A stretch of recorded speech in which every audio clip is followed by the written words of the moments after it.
في أرض شام انولد حلم الشهادة، أحلى المعاني ترتسم في بلاد يا شام فخر وعز وقوة إرادة وشوكة في حلوق، كلنا عادي بشار وزلامة وخنازير أحمد نجادة وفلول حزب اللات عاثت فسادي هذه الروافض تجمعت تقصد إبادة. افهموا يا عرب يا مسلمين وهاكم زيادة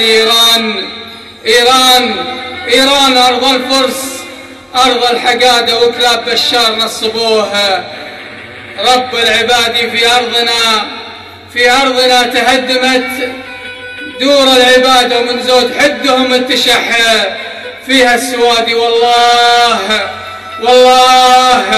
والله ما يفرح ولا يتحقق مراده، وفي شامنا رجال صلده تمسك زنادي بشار لا تحلم ولا تفرح زيادة. من أرض درعا جتك ومن كل وادي أهل الحراك أبطال كسروا عنادة تعتغل تقصف بيوتهم. صار عادي أسود تحمي عرينها وتعطيك الإفادة الدم همها. وارواحها الرب العبادي من أرض حمص هبت الحوران اسنادها. أحرار ترخص أرواحها وترمى الوسادي وابطال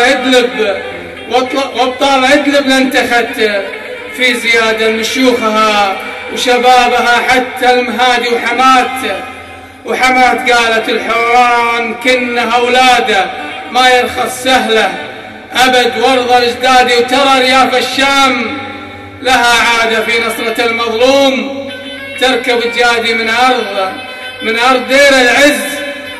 ابشر بقادة مخذرة وأرض الوطن بوجه العادي ولا قلت يا القرعان تلقى السعادة. ابشر بعزك دوم واخذ الجهادي وحلب قامت ولا همها كثرة تنادى ومن شامنا همس النصر. والله بادي والرقة والأكراد جمع وفرادهم عاهدونا للنصر. حنا اسنادي بشار أنتو حزبك ما انتم بقادة خذ ماهر الخنزير وباقي لو غادي وتركنا ابن الوطن بفن وريادة. نصيحة يا أسد آسف يا جحش بطل عنادي وأقولها بسورية ترى انولد حلم الشهادة أحلى المعاني ترتسم في بلادي.